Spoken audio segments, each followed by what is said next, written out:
Welcome to my YouTube channel. My name is Savita. आज है आपकी क्लास थर्ड, यानी कि जो राजस्थान के बारे में हम बात कर रहे थे, राजस्थान का इतिहास।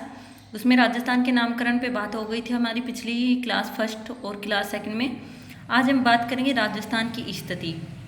देखो, आने वाले हर कंपटीशन एग्जाम के लिए ज़रूरी है कि हम कंटिन्यू उस चीज़ के बारे में क्लास लेते रहें और उस जानकारी में आगे से आगे बढ़ते रहें। वैसे तो ये सभी जानकारी आपको बुक से भी मिल जाएंगी, यूट्यूब से भी मिल जाएंगी, लेकिन उसमें क्या है कि आपको एक एक घंटे की क्लासें मिलेंगी, जिससे आपका टाइम भी वेस्ट होगा और लास्ट में आपके जो मेन टॉपिक हैं वो भी छूट जाएंगे।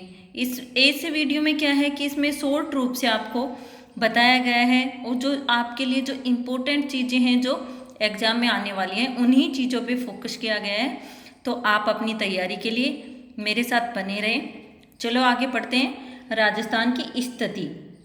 तो राजस्थान की स्थिति तीन जगह पे देखी गई है, एक ग्लोब के आधार पे, एक एशिया में और एक भारत में। जो राजस्थान कहाँ कहाँ स्थित है उसको तीन तरीके से पूछा जा सकता है, यानी ग्लोब के आधार पे राजस्थान कहाँ है, एशिया में कहाँ है और भारत में कहाँ है। तो सबसे पहले बात करते हैं हम ग्लोब के आधार पर। तो ग्लोब में होता है एक अक्षांश होता है, एक देशांतर। अक्षांश सीधी रेखा है और देशांतर तिरछी रेखा है। यानी अक्षांश होता है उत्तर से दक्षिण की ओर और देशांतर होता है पश्चिम से पूर्व की ओर।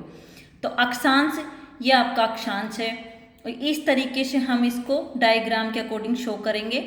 और ये जो बीच में है ये क्या है, 0 डिग्री अक्षांश और ये है 0 डिग्री अक्षांश। जो ये ऊपर वाला है इसको बोलते हैं हम उत्तरी गोलार्ध और ये नीचे वाला है इसको बोलते हैं दक्षिणी गोलार्ध। तो उत्तरी गोलार्ध में राजस्थान यहाँ पे है, समझ रहे हैं आप। उत्तरी गोलार्ध में राजस्थान कहाँ पे है, तो इसकी स्थिति क्या आएगी, उत्तरी गोलार्ध। कहाँ है, उत्तरी गोलार्ध में। अक्षांश के आधार पर कहाँ है, उत्तरी गोलार्ध में। और देशांतर के अकॉर्डिंग, देशांतर है इस तरीके से। तो देशांतर में ये हो गया पश्चिम गोलार्ध और ये हो गया पूर्वी गोलार्ध। तो ये पूर्वी गोलार्ध में आएगा। कहाँ आएगा, पूर्वी गोलार्ध में। अक्षांश के अकॉर्डिंग उत्तरी गोलार्ध में और देशांतर के अकॉर्डिंग पूर्वी गोलार्ध में। अब इसका संपूर्ण ग्लोब के आधार पर अब हम पूरा देखेंगे इसको, ठीक है। ये हो गया देशांतर और ये हो गया अक्षांश। तो इसमें देशांतर और अक्षांश के अकॉर्डिंग जो राजस्थान है वो यहाँ है। तो यहाँ कौन सी दिशा बन रही है, यानी कि जो अक्षांश के आधार पर उत्तर में और देशांतर के अक्षांश के आधार पर उत्तर में और देशांतर के आधार पे पूर्व में। तो इसका आंसर क्या आएगा, ग्लोब के आधार पर जो राजस्थान है वो उत्तर और पूर्व में है, ठीक है। आए बात समझ में। ग्लोब के आधार पर जो राजस्थान है उत्तर और पूर्व में, अक्षांश के आधार पर उत्तर में और देशांतर के आधार पूर्व में, ठीक है। तो इसका आंसर हो गया उत्तर और पूर्व में। अब बात करते हैं एशिया में।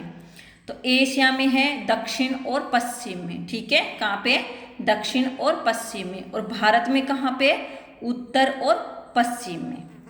अब इसके कुछ इंपॉर्टेंट क्वेश्चन है वो करेंगे।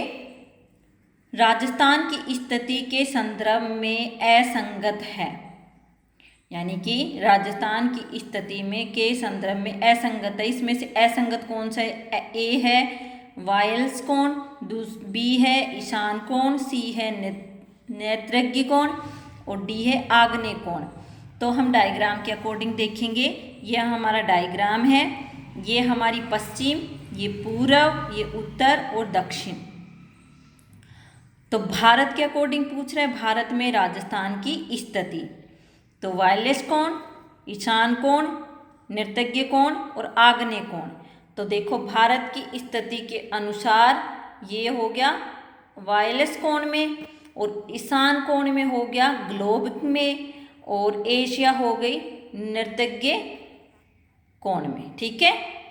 ये इनके आंसर हो गए। यानी कि आपसे भारत का पूछे तो भारत की स्थिति ये यहाँ पे है और एशिया में पूछे तो ये इसमें है और ग्लोब में पूछे तो ये यहाँ पे है।